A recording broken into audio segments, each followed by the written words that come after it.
সাত সমুদ্র 13 নদী পার করে এক বিশাল বড় জঙ্গল ছিল। সেই জঙ্গলে এক বিশাল বড় দানব জঙ্গলের পশু পাখিদের নিয়ে সুখে শান্তিতে বাস করত। একদিন জঙ্গলের আদিবাসীরা বনে পশু পাখি মারতে আসে।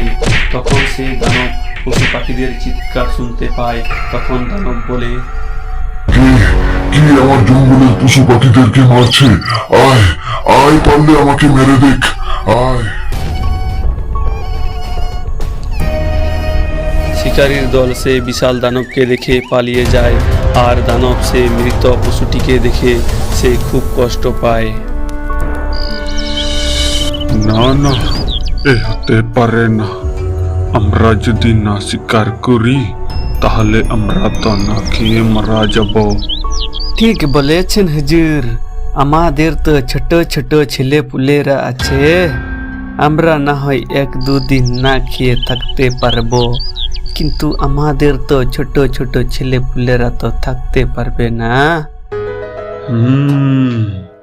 আমাদের একটা কিছু উপায় বের করতে হবে, না হলে আমাদের ছোট ছোট বাচ্চাগুলা খেতে না পেয়ে অসুস্থ হয়ে পড়বে।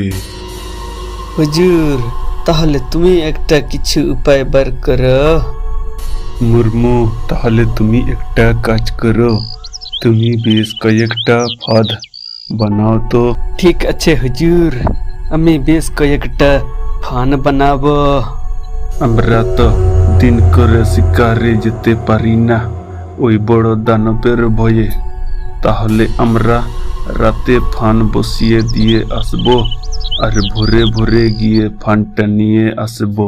বেশ কয়েকজন শিকারী রাতে এসে ফানটি বসিয়ে দিয়ে যায়।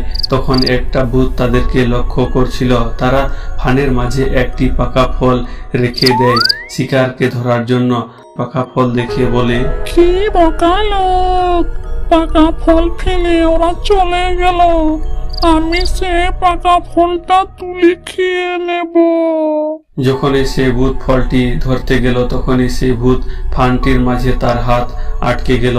সারা রাত সেই ভূত সেভাবেই ফানের মধ্যে আটকে ছিল।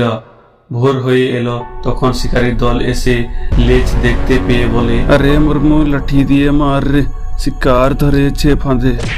তারা বেশ কয়েকবার লাঠি দিয়ে বাড়ি মারে। তখনই ভূতটি বলে, তোমরা আমাকে ছেড়ে দাও, তোমরা আমাকে যা কাজ করতে বলবে আমি তোমাদের সব কাজ করে দেব।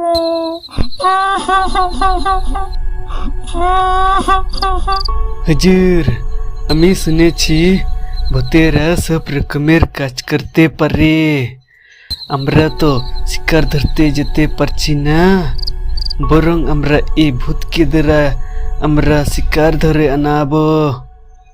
হ্যাঁ, ঠিক বলেছিস মুর্মু। হ্যাঁ, আমরা তোমাকে ছেড়ে দিতে পারি বটে, একটা শর্ত আছে। শর্ত হলো, তুমি যদি আমাদের জন্য জঙ্গল থেকে একটা করে প্রতিদিন শিকার ধরে নিয়ে আসতে পারো তাহলে আমরা তোমাকে ছেড়ে দেব।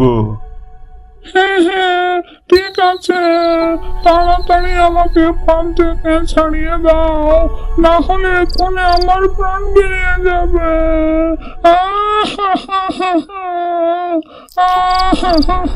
তারপর সেই ভূত সেই দানবের জঙ্গল থেকে প্রতিদিন একটা করে প্রাণী শিকার করে নিয়ে যেত সেই আদিবাসীদের বস্তিতে।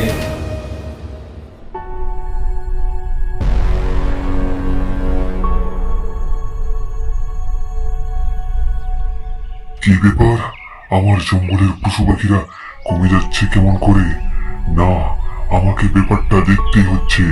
আমার বনের ঢোকার রাস্তার মধ্যে আমি আজকে লুকিয়ে লুকিয়ে দেখবো কে আমার জঙ্গলের পশু পাখিদেরকে মেরে নিয়ে যাচ্ছে।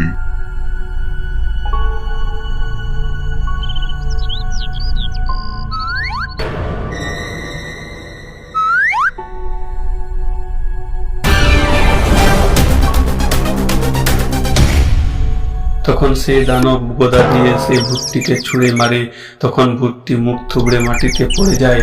তখন দানব ভূতটিকে বলে, কার আদেশে তুমি আমার বনের প্রাণীদেরকে মেরে নিয়ে যাচ্ছ?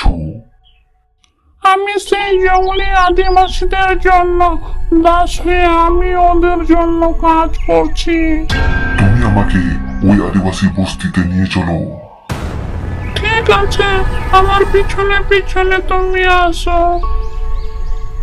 তখন তারা আদিবাসী বস্তিতে গিয়ে দানবকে দেখে সবাই তীর ধনুক বল্লম হাতে নিয়ে বেরিয়ে আসে। তখন দানব বলে, দাঁড়াও, আমি তোমাদের এখানে কোনো ক্ষতি করতে আসিনি।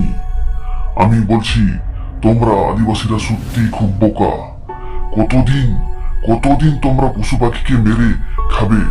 একদিন না একদিন পশু পাখি মেরে মেরে খেয়ে শেষ করে ফেলবে। তখন তোমরা কি খাবে? কি খাবে তোমরা?